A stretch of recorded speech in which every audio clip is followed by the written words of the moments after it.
Good morning, and welcome to the Center for Global Development. I'm Lawrence MacDonald, and I'm pleased to see such a large and distinguished crowd today, especially on the last day of July in Washington, D.C. I want to extend a special welcome to two CGD board members, Tom Gibeon and Bobby Pittman. 2 years ago, we at CGD had the pleasure of hosting today's speaker, IMF Managing Director Christine Lagarde, for an important speech during the run-up to the Rio Plus 20 that marked the 20th anniversary of the Rio Earth Summit.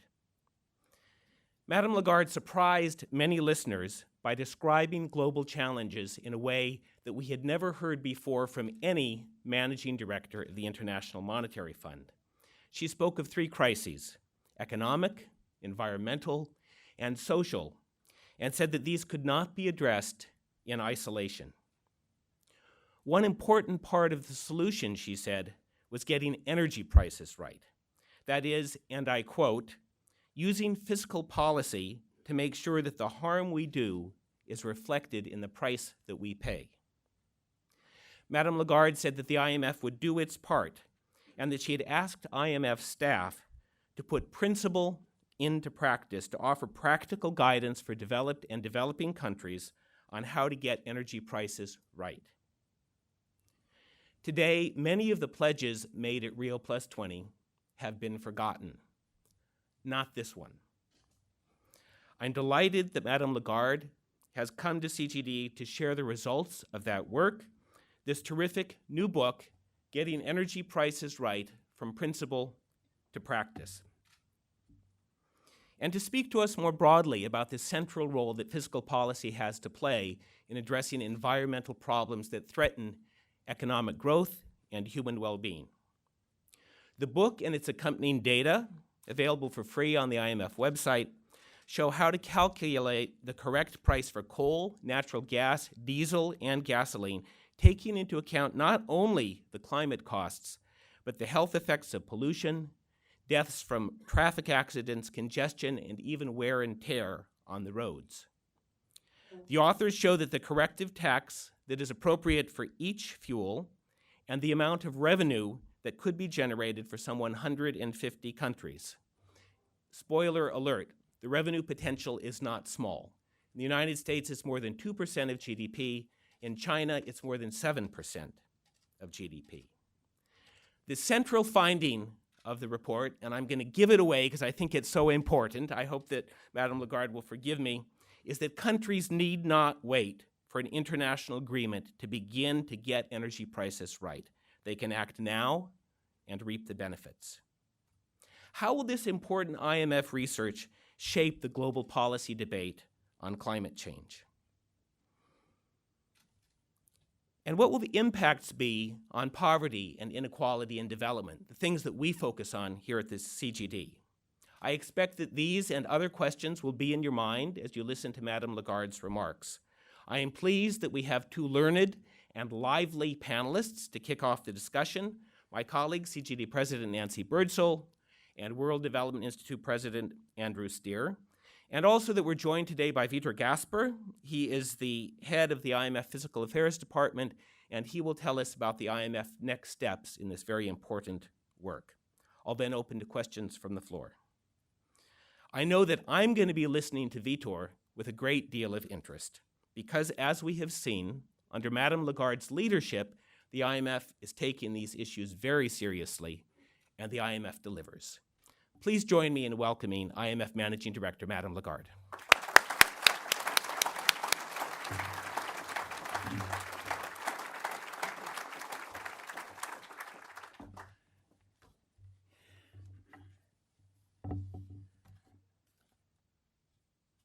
Just organizing myself here.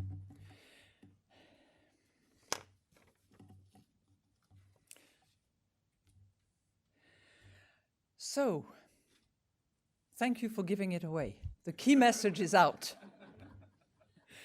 Good morning to all of you, and thank you very much for having me again at the Center for Global Development. And I would like to especially thank Nancy Birdsall and Lawrence MacDonald for their warm welcome and for having me again. We all know that CGD combines top-notch intellectual as well as a deep-rooted concern for the world's poorest people, and we need you as a social and economic change agent and challenger. You just reminded me, everybody else, that I was here 2 years ago, just before the Rio +20 conference on sustainable development, and you also held me accountable to a promise that I made at the time. And it is true that in that speech 2 years ago, I strongly advocated for the combined attack on the economic, on the environmental, and on the social front in order to resolve the crisis that we're going through. Now,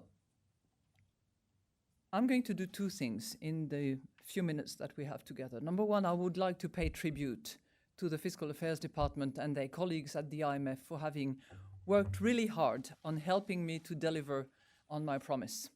And under the new leadership of Vitor Gaspar, who is our new head of the Fiscal Affairs Department, the whole team, some of whom are present here today, they've put together a really great piece of work.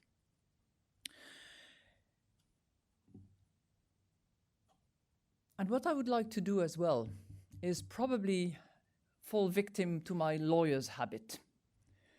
And that is put a little disclaimer in, which will be the first part of my presentation to you, but you will understand that later a bit better.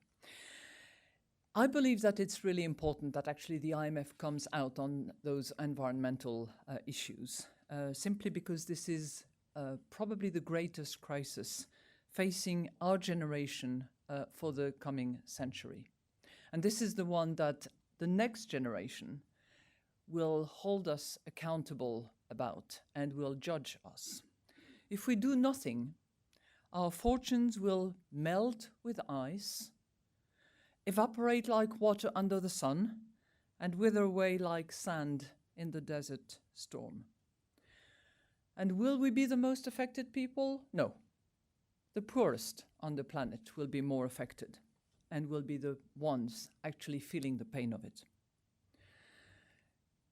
So doing nothing is not an option. We must push back against those grave threats to our environment.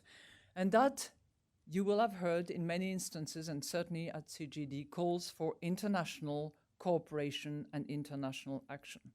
But the point that you let out first, and that was right, because repeating the message actually matters. We don't have to wait until international cooperation is in place. We don't have to wait until the highly valuable UNCCC comes up with results. We don't have to wait until the new Millennium Goals are identified and include environmental issues. One of the demonstrations of this book is that domestically, we can act, and it can produce results that will actually benefit the population, quote unquote, at home. Now here comes my disclaimer. What is the IMF doing in all that? They normally talk about fiscal affairs. Well, precisely. First of all, we're here because I made a commitment 2 years ago and that we wanted to deliver on our commitment. To help out our members, ensure that they are pricing energy responsibly. They can do it if they want to. The book and the tools that we're putting in place actually will help them do that. So what I would like to do is, first of all, indicate why environmental issues, particularly those related to energy production and use, matter so much for the fund. That's my disclaimer part, I confess. Second, I would like to very quickly tell you what we mean by responsible energy pricing. And third, how the principle can be put into practice. And that's the whole point of the book, which includes, as you will see, many charts, many tables, many maps to understand, and is accompanied by another instrument that I will mention later on. But let me begin by, why is the IMF concerned about the environment? You know, it's bad for an economy to be downgraded. We all know that. But it's even worse for an economy to be degraded. And our take is that when the environment is degraded, the economy is degraded as well. And environmental damage have macroeconomic implications. So where environment is macro-critical, it must be mission critical for the IMF as well, and it is. Fossil fuels, we have learned, are a double-edged economic sword. We have seen unprecedented improvement of the global living standards, and they would not have happened had we not had cheap energy prices. Energy derived precisely from these fuels. Yet, we seem to have lost the sense of ancient vision that dictates that equilibrium, balance, and moderation are key. So while the world became richer as energy-fueled economic expansion produced good results for living standards, only recently have we come to fully appreciate the damage done to our precious natural resources. We can think of multiple examples of that. Spiraling atmospheric concentrations of greenhouse gases, which according to the latest assessment from the Intergovernmental Panel on Climate Change, will warm the planet by around 3 to 4 degrees before the end of this century, unless we take firm policy actions. Think of dirty air, which is caused mainly by burning fossil fuels. According to the World Health Organization, outdoor air pollution alone causes 3.2 million premature deaths per year. Meanwhile, relentless growth in vehicle traffic results in ever more productive hours lost in the grind of daily congestion, and not just in Washington. So what can we do? Well, we could reset the clock and go to pre-industrial times, but this would neither be practical nor desirable, and the only viable solution is for policymakers to protect rather than plunder the environment, to steward rather than sabotage our precious resources. I'd like to quote an American poet who is not very well known, but his quote is so perfect. His name is Wendell Berry, still alive. And he said, "To cherish what remains of the earth and to foster its renewal is our only legitimate hope of survival." Nice poetry, nice quote. But sometimes the poet needs the economist in the form of clear, effective, and practical advice. And that's our book. Not very poetical, but very practical. We all know that there is no simple solution, and protecting the environment is going to involve lots of different devices and a multitude of moving parts. It includes additional financing of research and development, infrastructures upgrade for power and transportation systems, appropriate tax and regulatory regimes for extractive industry. Yet, in all of this, fiscal policy must take center stage. And our message is clear. To get it right, price it right. We must make sure that the prices that are set do not only include the cost of supplying and extracting, but also include the environmental side effects, what economists will call externalities. And that brings me to the main entry point for the IMF. We have, as those of you who follow us know, that we have already done quite a bit of work on those issues, particularly in relation to the elimination of energy subsidies. We've published last year, and we have done additional research on more countries, yet again on this matter. And we discussed that it's bad for the planet, it's bad for the economy, it's bad for the budget, and it's bad for social equity. But we need to go beyond the gradual, well-calibrated elimination of direct cash subsidies and make sure that energy tax systems around the world properly reflect those externalities, the environmental risks associated with it. And on this point, let me make one point very, very clearly. We are not advocating higher taxes. We're not saying more tax is needed. We're saying smarter tax is needed. And it can very well be totally tax neutral. What it means is we are suggesting recalibrating tax systems to achieve fiscal objectives more efficiently from an environmental point of view. By using the proceeds of that tax efficient system that we advocate to lower other burdensome taxes. Now, the revenue from those energy taxes can be used for other purposes. If a particular government, for instance, wants to reduce massively its public deficit, for instance, its public debt, it can certainly use those proceeds. But what we are advocating is not higher tax. We're advocating smarter tax. And we would expect these sorts of tax shifts to have limited adverse economic effects, because the whole point is to raise revenue in ways that make the economy work better by fixing market failures that we are imposing upon ourselves. Now, this is not the only route. Taxation is one avenue that can be used. There are other ones. A government can decide to use a licensing system, or a government can decide to use a cap-and-trade system, and they can be very efficient as well. It's the means that are used are the choice of authorities, but the purpose and the principle pursued are the same. So moving on to my second point today, how can policymakers design responsible energy pricing? Those of you who are in fiscal affairs, those of you who know a little bit about taxation will know what I mean. It's not rocket science. What you need to do is design the right base and then the right rate. It's all about base and rates. However sophisticated and complicated tax lawyers will present it to you. It's pretty common sense, actually. Now, carefully targeting the source of the environmental harm, those externalities that we were talking about, that is critical. And it means, for example, making sure that charges on different fuels are proportional to the emissions from those fuels.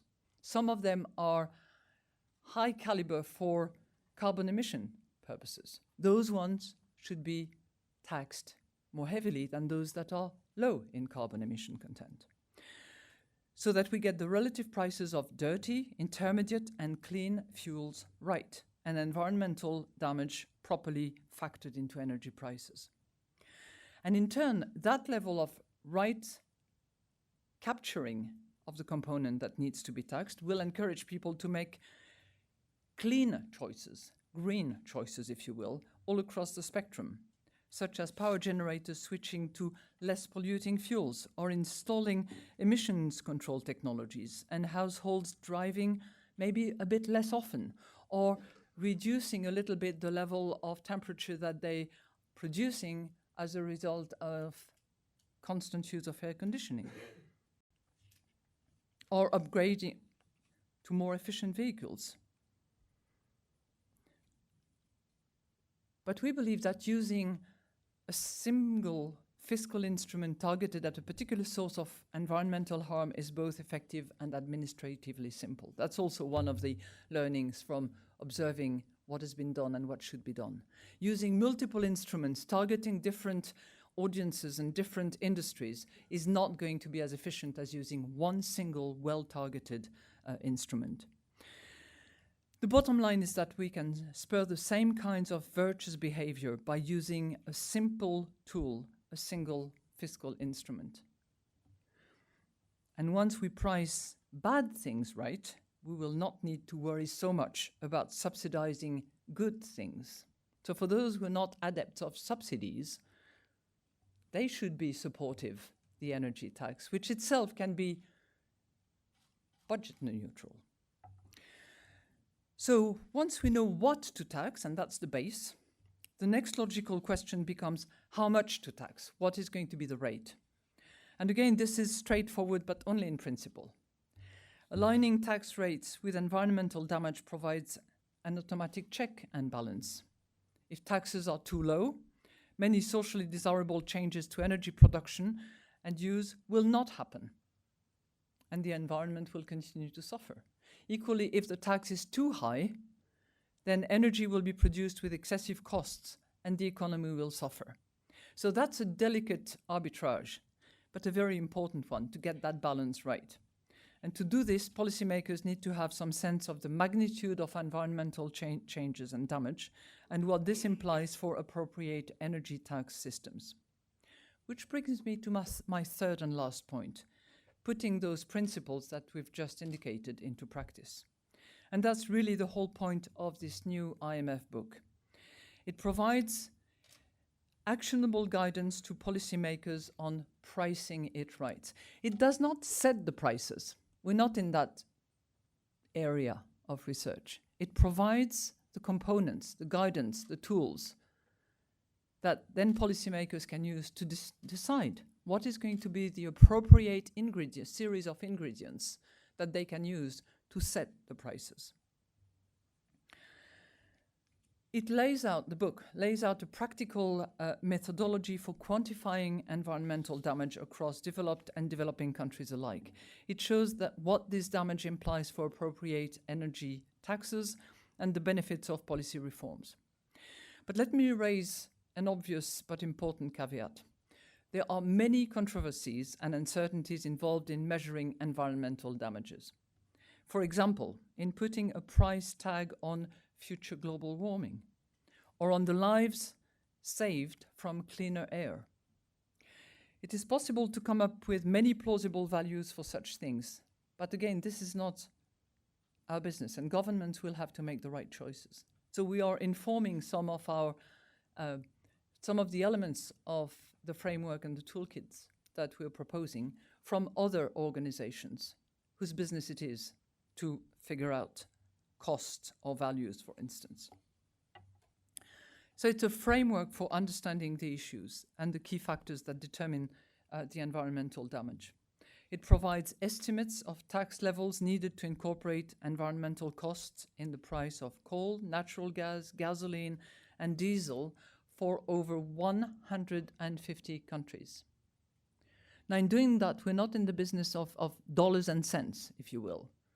We are giving general directions based on those various assumptions and other information. It also offers an accompanying spreadsheet tool that is available online that you can use. I think at this time it is now on, so I'm told. It had to wait until we spoke. But now it's on, and you can actually use it, and you can play with it, and you can change numbers and variations and come to what you believe is a more appropriate solution if necessary. And it traces out the implications of alternative assumptions for these factors. So we see our contribution as helping to inform the debate, make transparent the policy implications of alternative assumptions, and provide a benchmark against which other less efficient policies can be evaluated so policymakers can better understand the trade-off. Now, I'm not going to go into the technical discussions, and I'm sure you will have a much better time actually reading from the book what are the technical assumptions and what consequences we draw from that. By the way, it is free online, so I'm not pushing for any sale here. But let me also mention one other important aspect, how pervasively energy seems to be mispriced at present based on our assessment. You will see that in the book. I know this is a popular topic at the moment, but it so happened that, we started work on this book some, 9 months ago, was it, that we started the work on the book?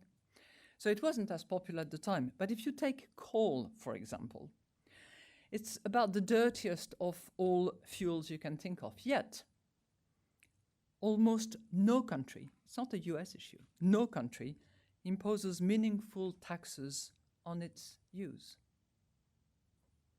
So our work suggests that to reflect the carbon damages alone, a reasonably scaled charge would amount on average to around 2/3 of the current world price of coal, 2/3. In countries where a lot of people are exposed to air pollution, the coal charge should be even higher. So it's not a uniform prescription that is thought of, but it's more aligned and in tune with the actual damage caused in a particular place of extraction, in a particular country. What about motor fuels? There are many costs to count here.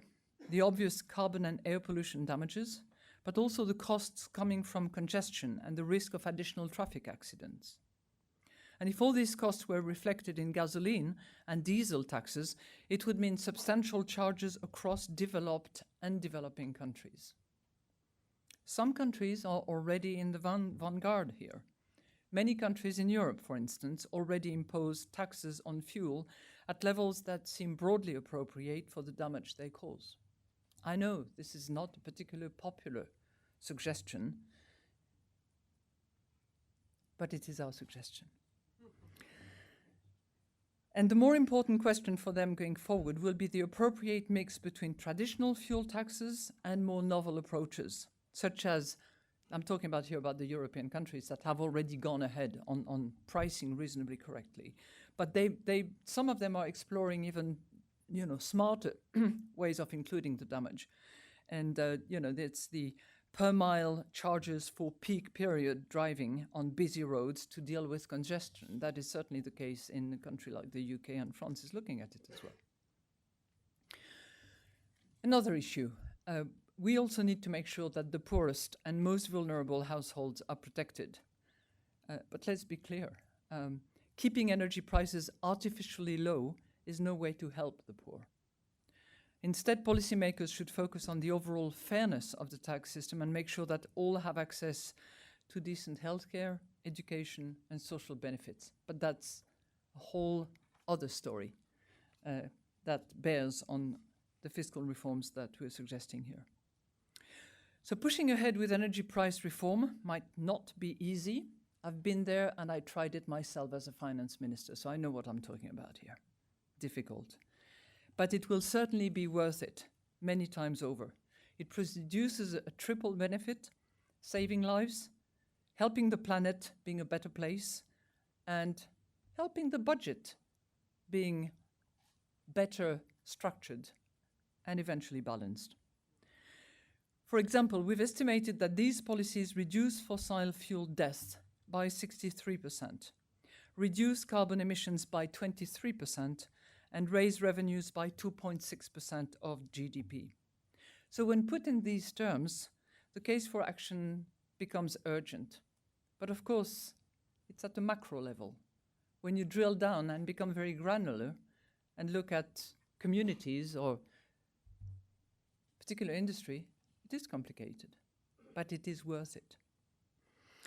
So of course we need global cooperation to overcome global challenges like climate change, and in this vein we fully support the international ongoing efforts to move climate mitigation policies forward. And Secretary General Ban Ki-moon is certainly very focused on that, and the efforts by the UN to move in that direction are certainly supported, and the IMF is helping with that. Of course it's proving hard because the cost of action are clear, and they're borne by local communities, as I just mentioned, while the benefits of action are more long-term and better distributed, but more dispersed across the globe. And the cost of inaction is not that easy for some to actually appreciate and understand. But it should not be an excuse for individual countries to stay in a holding pattern until the international community finally finds a solution. There's a lot that countries can do to protect the environment on their own by acting in their own national interest. And if everyone was to clean up their own neighborhood, a lot would have been done on a global basis, and it would probably make the next step, the international consent, a bit easier. So let me conclude here. We do not expect energy price reform to happen overnight. It's a tough road. And sometimes you have to try and try again and try harder. It will require education about why substantially higher fuel prices are needed and indeed unavoidable to deal with mounting environmental challenge. Yet, as Nelson Mandela said, it always seems impossible until it's done. So we should try to get it done, and then we'll say, it was possible and we did it. Thank you.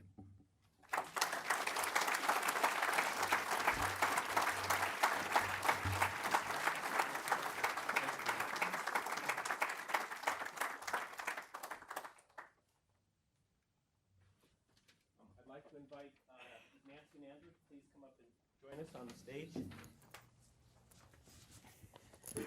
Thanks so much for those terrific remarks. I'm bursting with questions, but we have two scheduled discussants. And I'd like to turn first to our guest, Andrew Steer. Andrew, the floor is yours, and you've got a maximum of 5 minutes, then I'm going to start to go like that. So Okay. Over to you. Wow. Do you remember when environmentalists didn't used to like the IMF? I mean, we've come so far. Many environmentalists weren't really sure why they didn't like the IMF 10 years ago. But as the environmental movement has changed and started realizing if we really want to make progress, we've got to get to economic decision makers, so too under your leadership, Madame Lagarde. I mean, the IMF is now doing some of the most powerful work in the world, and you've attracted, I see Ian Perry over there, you've attracted some of the best environmental and fiscal economists, and are emerging potentially as a real game changer. So this is extremely good news, this report. Why is it important? It's important because you're saying it. It's important because it has some terrific data in there, good analysis. It's important because it makes the economic case. It equips the good guys in government who will actually want to do the right thing. It's important because it's not just about carbon, it's about other things that actually are very important politically. It's important because it's down to earth. You know, you've got a lot of people dying on your roads, and through air pollution, you want to cut them by 63%, fiscal policy would do it. You want to play a role in global climate change, fiscal policy can deliver a 23% cut in greenhouse gas emissions. You're losing 5% of your GDP to congestion on the roads, as is true in many cities throughout the world. Good fiscal policy can get you there.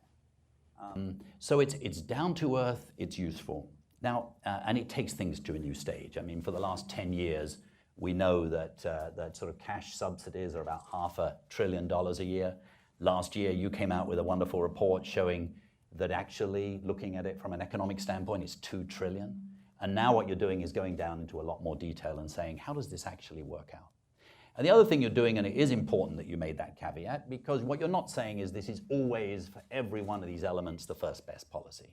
I mean, take congestion, for example. The World Resource Institute is working with the government of Beijing at the moment to figure out how to do a low emission zone. Not clear that actually taxing fuel is the best way to get there, but you're very honest about that. So it's extremely important, and the question we now need to ask today is, okay, how close might we be to a tipping point? What would it really take over the next couple of years to get that momentum going? I mean, as you say, we've got Ban Ki-moon's summit in September, we've got the Lima meetings. By next March, countries have to put in their greenhouse gas commitments. We then have the SDGs next year, we've got the Paris meeting. We've got a lot of opportunities. Your role is obviously extremely important there, Christine, and so too it applies for all of us. If you ask the question, why do tipping points happen? You know, look at some sort of history here. Take, for example, simple things like lead in gasoline. It took the US 21 years to phase it out. But then I was living in Vietnam where we phased it out overnight. Consider, for example, an issue like macroeconomic reform more generally. When I was a young economist in the World Bank, vast majority of countries had highly distorted economic policies, multiple exchange rates, subsidized interest rate, really dragging down the economy. In a very short period, 15 years, 1985 to 2000, an amazing revolution took place. Why did that happen? Why, for example, did maternal mortality rates not do anything for 30 years, and 10 years ago they were the most failing MDG, and in the last 10 years they've fallen by 50%? Why does that kind of tipping point happen? And I think it happens because you need the right combination of ingredients. You need really good analysis, really good evidence. You need an economic case. We now have that. We've built that up. You need some pilot examples of what really works. You need to understand the opposition and take that opposition on. And then you need the beginning of a political movement. Consider, for example, maternal mortality. It wasn't going anywhere until actually a whole bunch of heads of states and their spouses started to get excited about it. You had a whole of government approach. Now, one point on understanding the opposition. I'll bet you not everybody loves this book. And I bet they don't love that it came out from the IMF. What you've done is a brave thing. Now, what's happening around the world is that politicians find this exceedingly difficult. Vested interests absolutely don't want it. And what they often say is, look, it's the poor that will suffer. Now, you've done loads of work, so have we, so have others, to show actually subsidizing energy, not putting optimal taxes on, is a really bad way to help the poor. So we've got that evidence, but we now need, as you showed in your book last year, we now need to show that it can be done. I was the country director of the World Bank in Indonesia in 2006, when it was clear that President Yudhoyono had to double the prices of energy. And he said, look, I'll do it, because all the economists were saying, you must do it. He said, I'll do it on condition that we can put in place compensation mechanisms for the bottom 30%. So we brought in all these experts from Mexico and Brazil and all that, and we said, yeah, we do think that you probably could put a mechanism in place within a year. And Vice President Kalla, I remember late at night, he's going to be Vice President again, actually, he said, if we can't do it in 3 months, it's not worth doing. And that country put in place in 3 months a mechanism that actually did provide compensation, and that increase was successful. There wasn't the political outcry. Since then, they've not done it quite so well, by the way, but that one time demonstrates that it really can be done. They can now make up for it. So we need to work together, and as we approach this next year, we need to think about what could we all do in our own spheres. I mean, my organization, the World Resource Institute, pretty good access in some places like ministers of planning, ministers of environment, the civil society. Each of us here have a role to play, but we're really going to have to mobilize that political tipping point and push things over. Thank you very much. Andrew, thank you very much. A lot to think about there. Nancy, the floor is Thank you, yours. Lawrence, and thank you to the managing director. I want to start with congratulations to Ian Parry and his colleagues and to the Fiscal Affairs Department on this really magnificent book. I think it is poetry for economists. You know, it's analytically clear. It's an incredible corralling and presentation of data. It's sound in terms of its economics. And it's the effort to make it transparent, including on the assumptions that underlie some of the suggested corrective prices, is really great. It's valiant. You can all go and change those assumptions using those spreadsheets. Moreover, this book is one in a series that you've heard a little bit about already. There was fiscal policy to mitigate climate change in the spring of 2012, energy subsidy reform, which the managing director mentioned, in the fall of 2013, fiscal policy and inequality, a fantastic book, in the spring, just this spring, and now this Getting Energy Prices Right. So as Andrew said, what we're seeing from the IMF, from the leadership at the IMF, is a real push. It's really pushing the envelope, that saying you cannot separate out the IMF and say it's traditional fiscal and monetary policy, that the IMF has to be concerned in the larger sense with stability and sustainability, financial stability and environmental and social stability and sustainability. I want to take 2 minutes on 2 points, which give you a taste of what's in the book and an illustration of some of the points that the managing director made in her speech. First, I want to say that from the Center for Global Development, where we focus heavily on US policy as it affects the poor and vulnerable, and on policies of other rich countries. A great thing about this book is that it is not just for those who are dependent on IMF borrowing in the developing world. There are big messages for the advanced economies. And let me take the example of the US.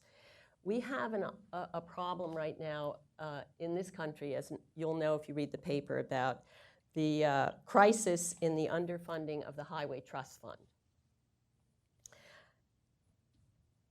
The federal tax on gasoline has been 18 cents since 1993. And that's one of the problems in funding the Highway Trust Fund. The corrective tax for the US, estimated in this book, that is the tax that would cover all these externalities, is about $1.60. it would raise alone, just the gasoline tax, 0.8% of US GDP. I ask, are the Tea Party Republicans in the House listening to this message from the IMF? Are they hearing this? And of course, that tax would also be development friendly. It would be part of reducing the risks and the costs for the world's poor and vulnerable associated with the climate problem. Second message for the US and for the world, as we heard, is that coal kills. It's not put that way in the book, but that's the message. This analysis gives President Obama real kind of ammunition in his argument that the latest initiative from the Obama administration to reduce emissions from coal plants is not just about international global solidarity and the carbon problem. It's also about health risks and costs in the US. What the book says is that a corrective tax on coal would reduce deaths in the US associated with pollution by 47%. In China and Thailand and India, it's over 60%. But the message of the book, as we heard in the speech, is that coal kills, and that it's in the national interests of many countries that are dependent on coal to deal with the coal problem. It's not just, as we heard, about the international issue on climate, it's about national interests. So that's my first point. The second point, what about developing countries? And I think the issue is that, as is so often the case, the developing countries face a much more complicated set of trade-offs and tensions among the challenges of first reducing energy poverty, increasing access to energy for poor people because it's the fundamental basis of productivity and well-being, and the equity problems associated with pricing of energy, and the externality problems, the costs associated with the underpricing of energy. So it's a much tougher set of trade-offs. Let me illustrate that a little bit. The book is very clear, really in the very last part, that the poorest countries, this is not necessarily the first step for the poorest countries, that the trade-offs are so tough between reducing energy poverty, making people's lives better who are the poorest, and launching into a tough set of complicated issues around pricing. But that is only applied to a small set of very poor countries, I would say. So let me take the example of Nigeria, which faces this complicated set of trade-offs. Even a minimal tax on energy would be a big burden on the poor. Nigeria, the corrective tax in the book is about $1.50 or $1.60, similar to the US. That would be very good from an equity point of view, in that in Nigeria, it's the top decile, the top ventile of people who are driving cars and using gasoline.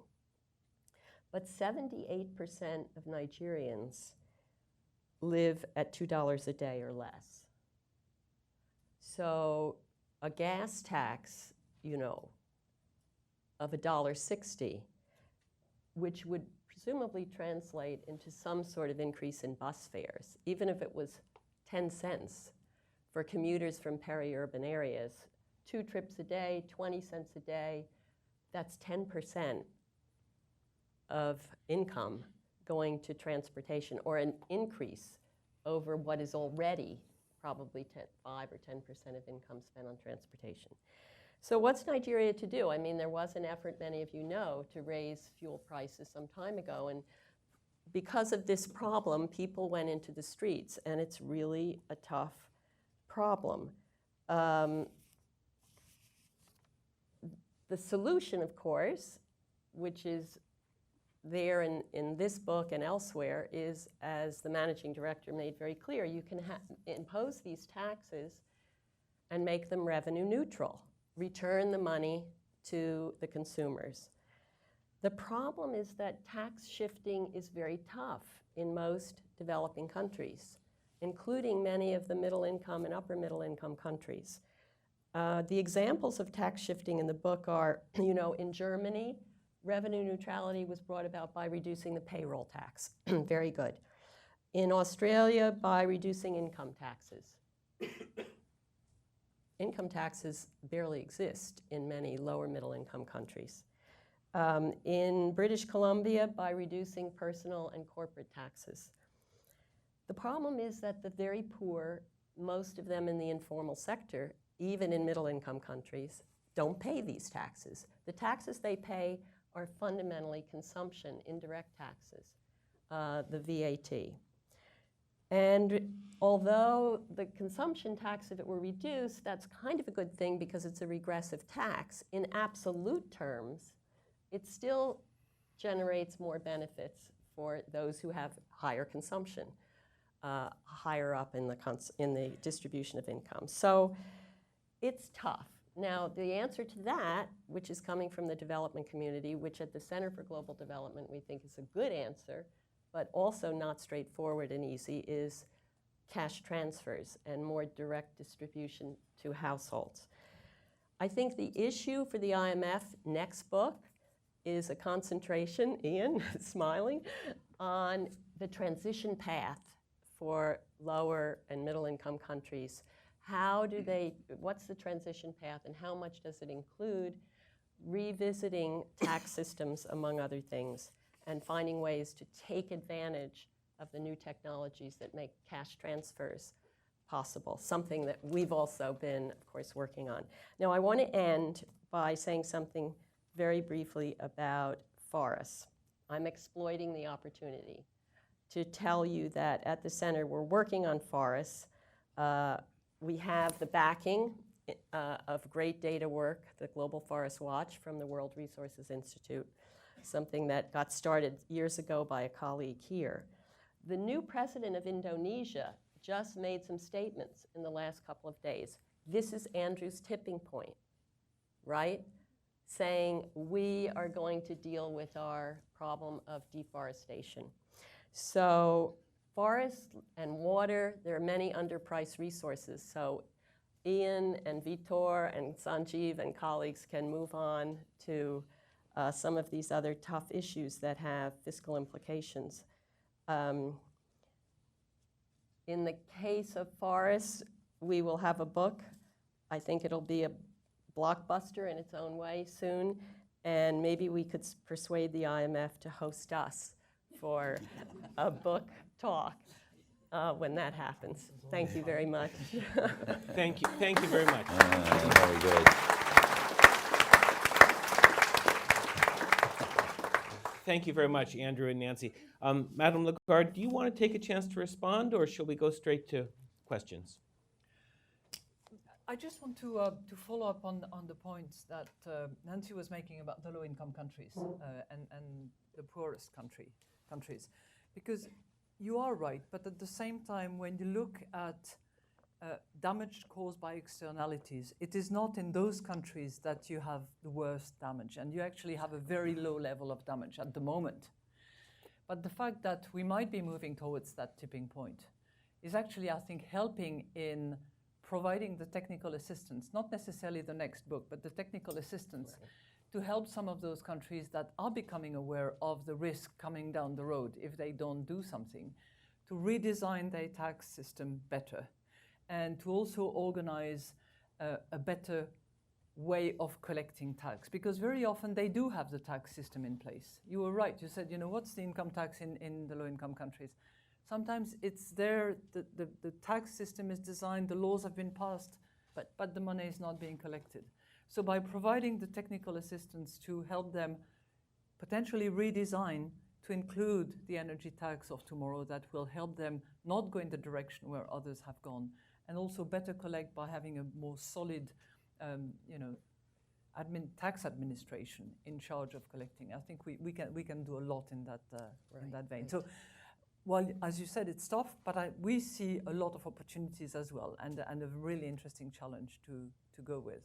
And you point on Nigeria is an interesting one because they did increase the price of oil, and of course it's a country where you mentioned the 150 additional energy tax that should apply in order to balance out. But that's because Nigeria is producing so much. Not all of it goes in the right hands, but it's producing a lot. And it did increase the price, not as much as some had hoped, including the minister in charge of the reform, but it did increase a lot and it stayed the course, which shows that when there is political courage and determination and support at the highest level, it can be done if it's well articulated and well communicated. I've got lots of questions. I'm going to get in one, maybe two, and then we'll turn to Vitor and open to the floor. But may I also thank Nancy for having Please. appointed the poet of the IMF with you. It seems that a crucial contribution of this report is that it could break the logjam on who goes first in raising fossil fuel prices. As a practical policy matter, does it make sense for countries to first put in place the charges for the non-climate damages of these fuels, and then offer to follow on with climate damage charges when others are ready to do so? And if that were to happen, as a practical matter, does it make sense to use carbon emissions as a proxy for local pollutants, so that you said it's important to have something that is efficient and simple administratively? Or do you need to start out by having taxes on all these other pollutants and then really only tax carbon when you get to the global public bad part of the issue? Boy, that's a highly technical question that you put. We advocate a single, well-targeted and simple taxation system, and I think that the carbon emission would be the one that we would be using as that element of anchoring. And we think that it would probably be the best one. I hate to pass a sort of a categorical judgment on any policy authorities in any country, because I think it really has to be country specific, and it has to be a factor of what damage are being caused, what is the energy mix in that particular country, what is the energy policy going forward, what is the degree of dependency. It's not sort of a one size fits all, let's focus on that and use that. Once the diagnosis has been done on a country per country basis and on the basis of all the factors that I've mentioned, then moving with a single instrument is, in our view, the best route. Second and last question for me. I want to ask about the tale of two fossil fuel energy taxes.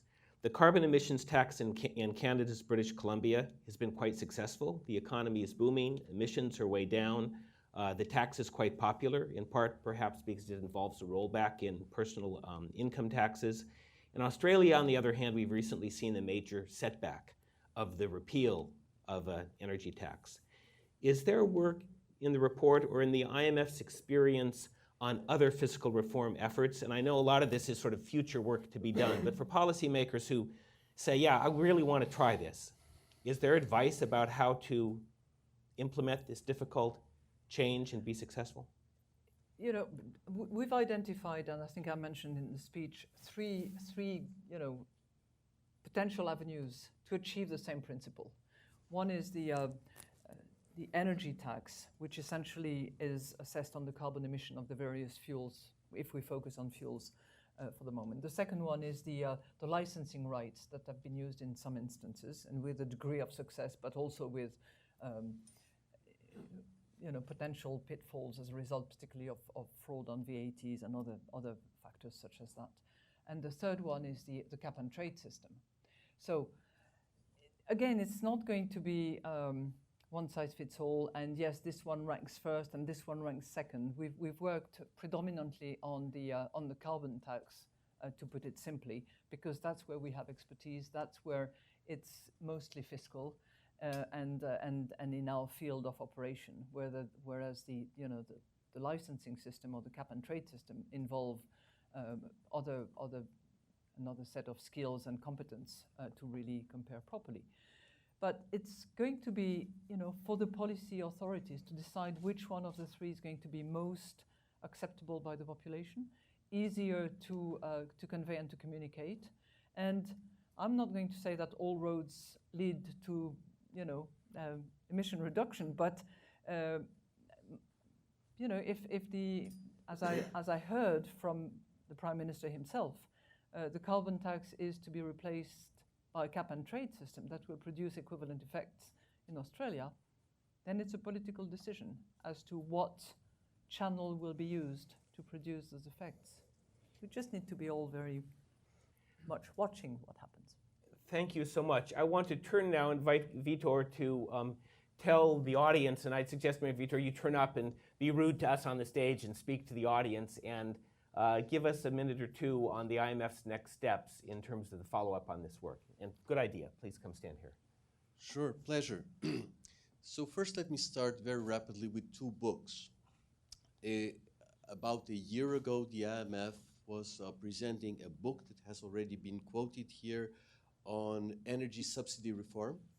And in that book, the main message was that energy subsidies were bad for the environment, bad for health. They entailed large fiscal costs, and that there were better ways to help the poor. Now, the book which is presented today, Getting Prices Right, goes one step further and basically says that one needs to get the prices faced by households and firms aligned with opportunity costs, which include costs to the environment. Getting prices right is what the book is about. Now, going forward, we will be doing basically three things. One is promoting the use of the book.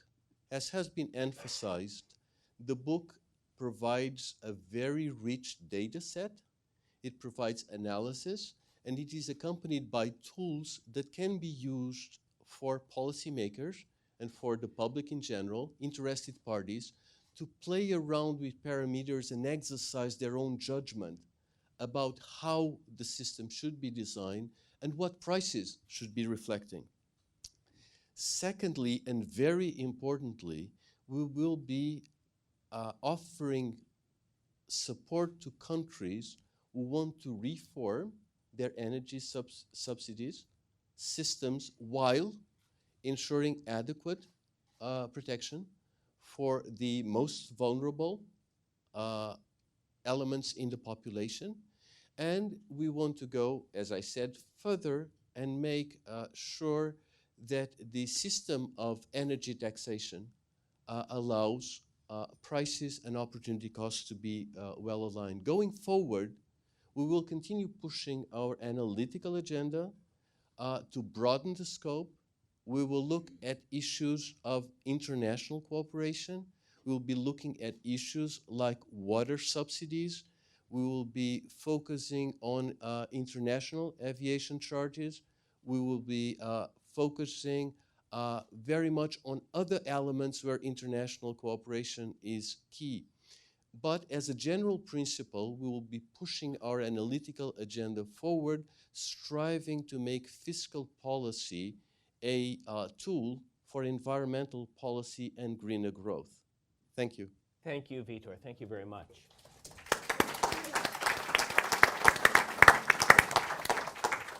And now the part that I suspect you've all been waiting for, your opportunity to raise questions. Please raise your hand, and I will call on you. Then wait for the mic and identify yourself. And I think we'll probably gather a few questions at a time. So the lady here in this row, and then the gentleman in front of her, and then this lady here in purple in front. We'll take those three first. So thank you very much, Johanna Polstenberg.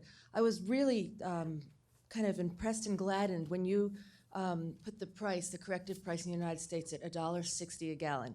I know in the United States we have this sense that we have taxes and then Europe is taxed at $4 a gallon more, and that always seems so unattainable.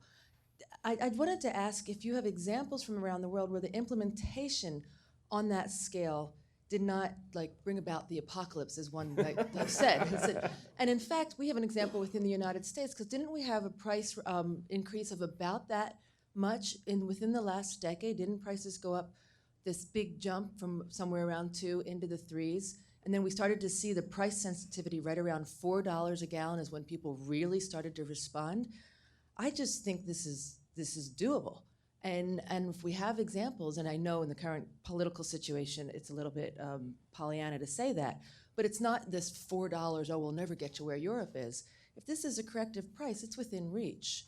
And do we have examples, pilots, as somebody had said, where we could begin talking around that and talking with and getting the conversation going? Joanna, thanks very much. Are you affiliated with somebody? Well, I am. I'll give you a chance if you want to say. I'm self-affiliated. I'm starting my own work around conservation investment and finance. I'm currently also affiliated with the Wildlife Conservation Society and IUCN. Terrific. Thanks very much. The gentleman in front in the sports coat there. Hi, thank you. Robert Grant from Mitsubishi Corporation. Thank you very much, Madame Lagarde, and indeed the other panelists. It's very, very interesting indeed. My question is, such is the importance of this question, but yet so difficult is the politics. I'm a little concerned that there will be a number of critics who will come out and say, how is it that, to essentially address a political question, we have the IMF, an extremely important global institution for economic stability. How and why is it that an unelected bureaucracy of that size and stature is choosing to address what I think we all know are very important, but essentially political questions? Why is it that an unelected organization like the IMF is choosing to wade in on what is essentially a political debate? And actually, as Andrew and Nancy discussed afterwards, there's some very difficult, specific political and policy questions. Why is it that the IMF thinks that it can and it ought to be involved? Thank you very much. Robert, thank you so much. And the lady here has a big name tag on that says Mitzi. I don't know if that's your name or an acronym to who you're affiliated with, but please go ahead. It is my name. I always bring it. I wish everybody else did. I've been trying this for 25 years. They all come up and say, "That's terrific. Where do I get one?" I say, "You just bring it." It's reusable. I love it. I could call on you by name. This is good. I know you're all going to think I'm crazy with my suggestion, but I am told by all my educational experts that the level of understanding in the general public in the U.S. is at the level of an 11-year-old. I have found, and I was looking for a book for my granddaughter. I wanted a book for her on energy. And there are some absolutely fabulous, what I guess I'm going to call middle school writers. You ought to think about finding some of these really good folks to tell your story. Because in the New Yorker this week, there's a story about money, and it basically says all the discussion about money, nobody understands because they discuss it in code. And I want you to think about finding a way to decode your story. And it's a process story. It's an emotional story. It's a political story. But you need to get people, not everybody in this room is with you. It's all those others that don't, that feel, why are you doing this to me, that need to understand it. So, Mitzi, thanks very much. Since I'm in the communications business, I'll venture a response to that. I think it's a terrific idea, and I think it's so important to have the fundamental research done by the IMF in extreme level of detail so that somebody who would then undertake that kind of popularization would have really solid ground to stand on. And whether it's the fund or somebody else, I think this contribution stands, and I think your idea is a terrific one. And there might be somebody here in the room working with an NGO that might be a little more adept at this than the IMF, but if the IMF wants to hire middle school writers, by all means, I think you'd be good at it. There is a new book by Liaquat Ahmed. Doesn't quite address Mitzi's point, but I recommend it to everyone in the room. and what's it called? It's about the IMF, and it portrays the IMF as a much more, more open and more, have you read it? Oh, of course I have. Yes. Yeah. Maybe you Say should say the author again, I was- Nancy, so people didn't know. Liaquat Ahmed, he's the author of Lords of Lords of Finance. Finance. Tough Love, and Money. Thank you, Jerry. That conveys well. Thank you, Jerry. Madam Lagarde, do you want to reply to those two, and then we'll take another round? The beauty about this book is that Liaquat was embedded in the IMF without restriction, without prior, and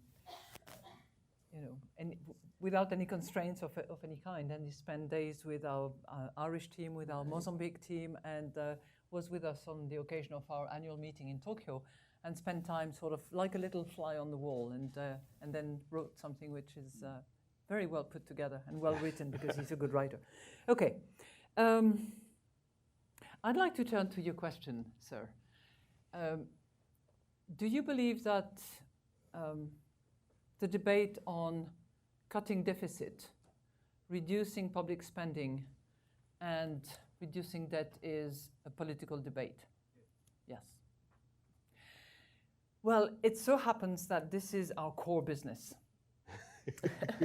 So, you know, what does really, I don't know, maybe I'm getting too old, but when I look back, those economic issues were not really discussed in depth. But because the economy is playing such a key role, economic issues have come to the forefront and are being debated and have been coined as politically charged. Yet, the issue of the fiscal deficit, of the right equilibrium, of the right debt trajectory, of the contribution of macro-critical matters to the stability of the world is exactly what the IMF has to focus on and has to study. So when I push our institution into looking at growth and jobs, to looking at women's contribution to the economy, some argue that we are a little bit on the periphery of what we have to study, yet it's really critical and macro-critical. So what we're trying to say here is that depending on how you design your tax system and your fiscal policies, you have to take into account what is macro-critical for your economy. And the environment and the use of resources and the substitutability of resources are critical component of the choices that are made with the purpose of having a stable and prosperous economy. So that's why we are involved. It's not because we are either, you know, environmental fanatics or lunatics or exotic researchers. We are right in the center of what we have to study. So that's why we are there. Now, what political players, which we are not, you are right, we are not political actors. Okay. But, you know, I'm just trying to The devil explain. got a great answer. What they do with the book, how they use the tools, how they frame it, and how they debate it is their choice and is their call. But what I think we have to do is, you know, propose components for the debate that are based on strong analytical, honest work on what is known and what is available, including on drawing on work that has been done by other institutions, such as the World Health Organizations and other institutions as well. Thank you for helping me clarify that. Now, you know, we are not either in the business of setting the right price. So the numbers that have been quoted by Nancy or that you have picked up. I hope I got it more or less right. Yeah. Multiply You did, liters you into did. gallons. No, you did. And what we're saying here is that we know that it is directionally correct. How much exactly is needed? Over what course of time? How additional policies will impact the course authorities decide to take? All of that will have to be determined in the democratic dialogue that authorities have with the people. And it's, you know, we are putting everything on the table so that there is precisely that transparent and well-informed debate. But clearly, other things will have to be done. Public transportations will have to be improved. Additional research and development will have to be put into the automotive industry in order to reduce the consumption per mile, and so on and so forth. So none of us is under the illusion that it's going to happen overnight. But directionally, we believe that we are correct. There was an educate properly and decode. I hesitated to say the story again, but I will, because maybe not all of you were here 2 years ago. But for me, the issue of getting the price right, as was beautifully advocated by the whole team, our poet, everybody from the IMF. It's the story of my Polish nanny. When my kids were small, that was 28, 30 years ago, I had a Polish babysitter who was coming every day. And those days were, pre-Iron Curtain raising. And she came from Poland. And one night, I came back much earlier. And the water was running all over the place. The taps were on. And I rushed and I turned off the water. And I said to daughter, what are you doing? And she looked at me with huge surprise. She was a lovely young woman. And I said, but it's a waste and it costs a lot of money. And she looked at me with huge big eyes. And she said, in Poland, it costs nothing. Water is free. So when it's free, you use it, you waste it, doesn't matter. But if you get the price right and factor in the externalities, then the choices are made. So maybe we have to go through those kinds of stories in order to educate everybody. Not this room, of course. I want to take one quick round. I hope you'll keep it brief. I'm going to try and squeeze in. The gentleman on this side, Cynthia's bringing the mic. The gentleman here, and Lisa. I think I've just got time for those four. It's almost in the afternoon. Good afternoon. Thank you, Nancy, and thank you, IMF Chief Executive. My name is Safili. I'm from Sierra Leone, Africa. You said something about energy subsidy. The continent of Africa is a poor continent. In 1980, after I finished my high school, I'm going to have to ask you to speak more quickly. After I finished my high school, I apologize. The government in question that period said the price of energy is high because there is no subsidy. So I want to know whether this subsidy issue will bring some problem.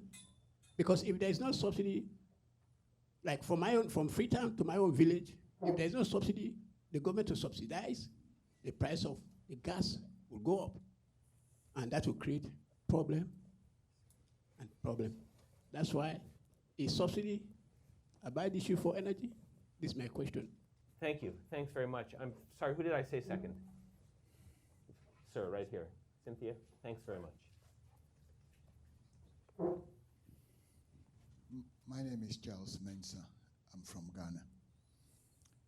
My question, and at the same time just a remarks on the book, is I think the book will really be useful to some of our policymakers in Ghana and then policy centers.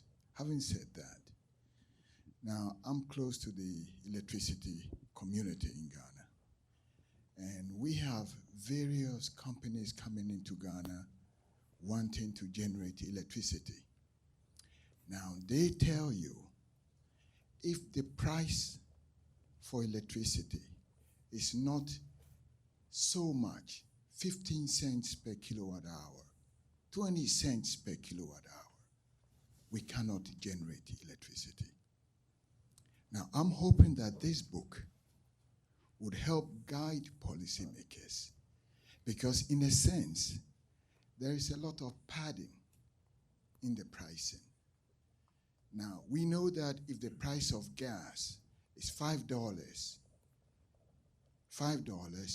per kilowatt hour in terms of gas, then the cost of electricity to a household should just be about 8 to 9 cents.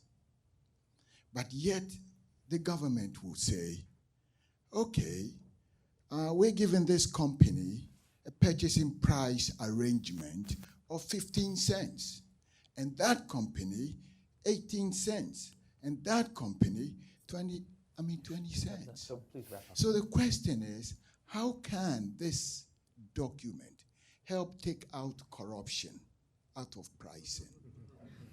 Can it do that? Thank you very much. Lisa. Thanks so much. Lisa Friedman from Climate Wire. I'm a New Yorker, so I'm a faster talker. Fast talker. Thank you for doing this today. I was just hoping to bring this back into context of the 2015 agreement. I know you said that you don't expect some of these price reforms to happen overnight, but what do you reasonably expect can happen between now and Paris? And maybe tell us your level of optimism right now about an ambitious 2015 agreement. Thanks. I'm going to give Madame Lagarde the final word in replying to those questions and anything else she'd like to say. But first, I have a request to all of you who are here. Some of you have the training and the tools to do what this book is really designed for, which is to download the data and work through the policy options. But a lot of you are like me. You are fascinated by the issue, you're concerned about it, you want to see change, but you're not actually going to download the spreadsheet. This book is also for you. Read the first chapter and the last chapter and talk to everybody that you run into and tell them that the IMF has this fantastic new book advocating for getting prices right on energy, and you can make a huge contribution. There's no free lunch. There was a free event today. I'm asking you to pay us back by spreading the word. So, Madame Lagarde, the floor is yours. Oh, thank you very much. The question from the gentleman from Sierra Leone really sort of nails down to the how do you remove subsidies without hurting people and without extending the transportation time from the village to wherever you have to go?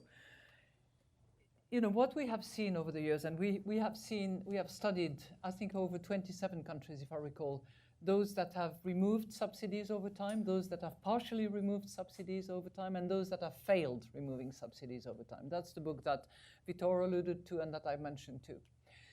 And what we see from those country cases is that it was a success in those countries that, number one, planned a lot in advance, communicated a lot, made sure that the poorest or the further away would have compensation by way of either cash transfers or alternative opportunities, which is why I'm saying that in some countries it cannot happen overnight because it's often associated with putting in place some public transportation or with having cash transfers that are not impacted by, the sort of the corruption that you referred to, because it happens also in relation to cash transfers. So, again, I don't have the ultimate recipe for it to work, and I don't know how to provide for the transport between the village and where you have to go. But we know that the general principles require those initiative steps. Plan, substitute, cash transfer, communicate, and then gradually remove. That has been generally the experience that we have seen in play. On your issue of corruption, I don't think that the book is, in and of itself, going to eradicate corruption, let's face it. But to the extent that it participates in an effort of transparency about prices and what the price components are about, I think it goes in the right direction, because I think transparency is one of the best weapons against that. 2015 agreement, what do we expect? I wouldn't venture there. All I'm saying is that we are committed to helping from our vantage point, with our expertise, and not exclusively, but predominantly with our fiscal tools, as well positioned as they are and will continue to be, to help the objectives that are pursued at the moment. But the numbers are quite eloquent, if I may say. Thank you very much. I'd like you to join me in thanking Madame Lagarde, Vitor Gasper, the Fiscal Affairs Department, the authors of this terrific book. Before you start to applaud, I want to say also, please do keep your seats so that the managing director and her party can leave the room, and then feel free to mingle. I think we're thanking them not only for today, but for this terrific work that they have done, and please join me.